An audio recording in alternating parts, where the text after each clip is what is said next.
जिस विजय शाह को बचाने के लिए बीजेपी ने अपनी पूरी ताकत लगा दी है। कर्नल सोफिया जैसी सेना की जाबाज अफसर की घोर बेइज्जती के बाद उनको मंत्री पद पे बनाए रखा, गिरफ्तारी ना हो इसीलिए उनको अंडरग्राउंड करके छिपाया गया। लेकिन इस सबके बाद भी विजय शाह ने सामने आते ही वो कर दिया है, जिससे ना सिर्फ बीजेपी बल्कि खुद अपने पीएम साहब भी बुरी तरह से फंस गए हैं। कैसे अपने पीएम साहब को विजय शाह ने इस बार बुरा फंसा दिया है और कैसे विजय शाह पे सुप्रीम कोर्ट की अवमानना का केस दर्ज होके 2 साल के लिए जेल हो सकती है और वो कौन सी घटिया हरकत है जिसका वीडियो सोशल मीडिया पे काफी वायरल हो रहा है, ये सब कुछ मैं आपको अपने इस रिपोर्ट में बताऊंगी। साथ ही इस पर भी चर्चा करेंगे कि वीडियो वायरल होने के बाद अभी तक कोई रिएक्शन क्यों बीजेपी की ओर से सामने नहीं आया है। नमस्कार, आप देखना शुरू कर चुके हैं 4 PM और मैं हूं आपके साथ सिमरन।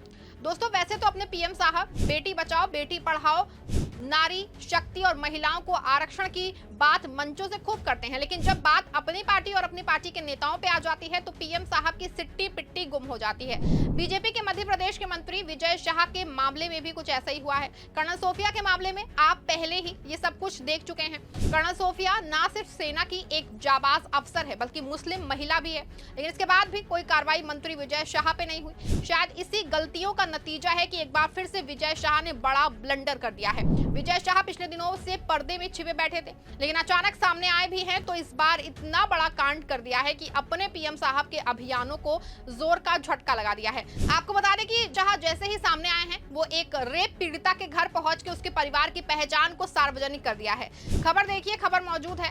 कर्नल सोफिया कुरैशी पे विवादित टिप्पणी करने वाले विजय शाह फिर विवादों में, रेप पीड़िता के परिवार की तस्वीर वायरल होने पे घिरे। खबर की हेडलाइन से ही साफ है कि विजय शाह एक बार फिर से विवादों के घेरे में है और रेप पीड़िता परिवार की पहचान को वायरल कराने को लेकर घिर गए हैं। बता दें आपको कि रेप पीड़िता की पहचान सार्वजनिक करना ना सिर्फ अनैतिक है बल्कि भारतीय कानून के तहत एक गंभीर अपराध है। इसमें सुप्रीम कोर्ट की अवमानना भी है। आपको बता दें कि एक रेप पीड़ित परिवार जो पहले से ही असहनीय दर्द और अपमान से गुजर रहा था, उसे शाह ने अपने सस्ते बयानों से और लज्जित किया है। सवाल यह है कि क्या ये इंसानियत का अपमान नहीं है? क्या ये उस कुर्सी का दुरुपयोग नहीं है जिस पे बैठ के शाह जनता की सेवा का ढोंग करते हैं? और सबसे शर्मनाक बात ये सब हुआ मोदी सरकार की नाक तले, जो बेटी बचाओ का ढोल पीटती है। बता दें आपको कि सुप्रीम कोर्ट ने 2018 में साफ साफ आदेश दिया था कि रेप पीड़ित की पहचान चाहे वो नाबालिग हो या वयस्क कभी भी सार्वजनिक नहीं की जा सकती है। ये गाइडलाइंस पीड़ितों की इज्जत और सुरक्षा की गारंटी है, लेकिन विजय शाह ने इस नियमों को जूते की नोक पे रखा। उन्होंने ना सिर्फ पीड़ित परिवार की पहचान उजागर की बल्कि परिवार का वीडियो तक वायरल कर दिया है। क्या ये सुप्रीम कोर्ट की अवमानना नहीं है? और अगर है तो फिर मोदी सरकार की चुप्पी क्या दर्शाती है? क्या ये उसकी बेशर्मी नहीं है जो अपने मंत्रियों की करतूतों को ढकने में मशगूल है? बता दें आपको कि ये मामला सोशल मीडिया पे आग की तरह भड़क उठा है। लोग गुस्से में पूछ रहे थे कि एक कैबिनेट मंत्री इतना नीचे कैसे हो सकता है, लेकिन ये पहली बार तो है नहीं जब शाह ने अपनी सत्ता का दुरुपयोग किया। इससे पहले उन्होंने कर्नल सोफिया कुरैशी के खिलाफ ऐसी टिप्पणी की जिसने पूरे देश को शर्मिंदगी के गड्ढे में धकेल दिया था। लेकिन उससे पहले आइए इस रेप पीड़ित मामले की गहराई में उतरते हैं।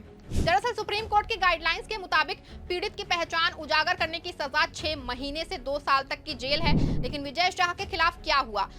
कुछ भी नहीं। जी हाँ, आप सही सुन रहे हैं। एक कैबिनेट मंत्री जिसने देश की सबसे बड़ी अदालत के आदेश को रौंदा, आज भी अपनी कुर्सी पे मजे से बैठा है और ये सब हो रहा है उस मोदी सरकार के राज में जो नारी शक्ति का राग अलापती है। क्या ये दोहरा चरित्र नहीं है? क्या ये उस सरकार की बेशर्मी नहीं है जो अपने नारों और वादों को खुद ही कुचल रही है? आपको बता दें कि कर्नल सोफिया के मामले में मध्य प्रदेश हाईकोर्ट को स्वतः संज्ञान लेना पड़ा। कोर्ट ने इस मामले को गंभीरता से लिया और शाह के कटघरे पद उनको खड़ा किया। हाईकोर्ट के बाद सुप्रीम कोर्ट भी साफ तौर पे कह चुका है कि एक मंत्री को अपनी जबान और व्यवहार में संयम बरतना चाहिए, खास के जब बात एक सैन्य अधिकारी की हो जो देश की सेवा में दिन रात जुटा है। लेकिन क्या विजय शाह ने अपनी गलती मानी है? बिल्कुल नहीं। इसकी बजाय उन्होंने इस मामले को और उछालने की नाकाम कोशिश की। क्या ये सत्ता का नशा नहीं है जो उन्हें कानून से भी ऊपर समझने की भूल करा रहा है? एक तरफ मोदी सरकार बड़े बड़े मंचों पे नारी शक्ति और महिला सशक्तिकरण का ढोंग करती है, बेटी बचाओ बेटी पढ़ाओ का नारा देती है, लेकिन जब बात अपने ही मंत्रियों की गलतियों पे कार्रवाई करने की आती है तो ये सरकार अपनी जुबान को ताले में बंद कर लेती है। शाह ने ना सिर्फ सुप्रीम कोर्ट की गाइडलाइन को रौंदा है बल्कि कर्नल सोफिया कुरैशी जैसी सैन्य नायक का अपमान भी किया है।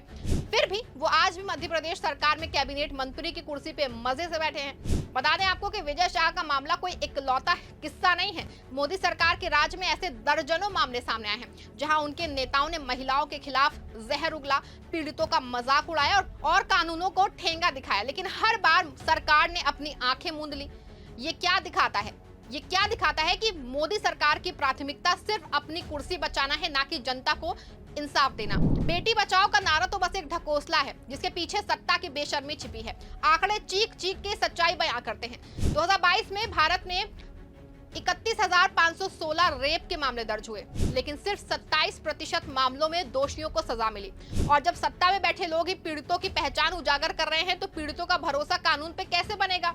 शाह जैसे लोग ना सिर्फ पीड़ितों के जख्मों पे नमक छिड़कते हैं बल्कि पूरे सिस्टम को वो मारने पे मजबूर करते हैं। और इस सब में मोदी सरकार की चुप्पी, वो तो बस इस घिनौना खेल का तमाशबीन बन के बैठी है जैसे। दोस्तों, शाह की घिनौनी करतूतों और मोदी सरकार की बेशर्म चुप्पी एक कड़वी सच्चाई है, लेकिन ये सच्चाई हमें हार मानने के लिए नहीं बल्कि और जोर से चीखने के लिए प्रेरित करती है। सुप्रीम कोर्ट हो या फिर हाई कोर्ट, कानून की ताकत तभी जागती है जब जनता अपनी आवाज को हथियार बनाती है। तो आइए इस महिला का लगातार हो रहे अपमान पे अपनी आवाज को बुलंद करते हैं, सवाल पूछें, जवाब मांगे और इस बेशर्म सत्ता को बताएं कि नारी शक्ति कोई खोखला नारा नहीं है बल्कि एक हकीकत है। क्योंकि जब हम चुप रहेंगे, विजय शाह जैसे लोग सत्ता के गलियारों में बेशर्मी से ऐसे नाचते ही रहेंगे। अगर आपको ये वीडियो आंखें खोलने वाली लगी है तो इस वीडियो को शेयर जरूर करिए अपने दोस्तों के साथ, परिवार के साथ, समाज के साथ, और इस नंगी सच्चाई को दुनिया के सामने दिखाइए। क्योंकि सत्ता की बेशर्मी तभी टूटेगी जब हम एकजुट होकर के चीखेंगे, वरना ऐसे ही विजय शाह जैसे लोग सत्ता के साथ मिलकर समाज की बहन बेटियों की इज्जत से खेलते रहेंगे। कभी किसी को आतंकी की बहन बता देते हैं तो कभी किसी रेप पीड़िता की पहचान को सार्वजनिक कर देते हैं। सवाल यह है कि कब तक सत्ता के दबाव में कानून को झुकाया जाएगा, कब तक पीड़ितों को इंसाफ के लिए ऐसे ही भटकना पड़ेगा, और कब तक शाह जैसे लोग अपनी कुर्सी पे बने रहेंगे। ये सवाल सिर्फ शाह तक सीमित नहीं है, ये सवाल उस पूरे सिस्टम के लिए है जो बार बार पीड़ितों को निशाना बनाता है। लेकिन क्या ये गुस्सा, ये आक्रोश बदलाव ला सकता है? क्या जनता की आवाज सरकार को जवाबदेही के लिए मजबूर कर सकती है? अगर आपको लगता है कि अब विजय शाह ने हद पार कर दी है और पीएम मोदी को अब खुद कुछ करना चाहिए, तो इस खबर को लाइक और शेयर कीजिएगा जिससे हमारी बातें जनता की आवाज बन सके।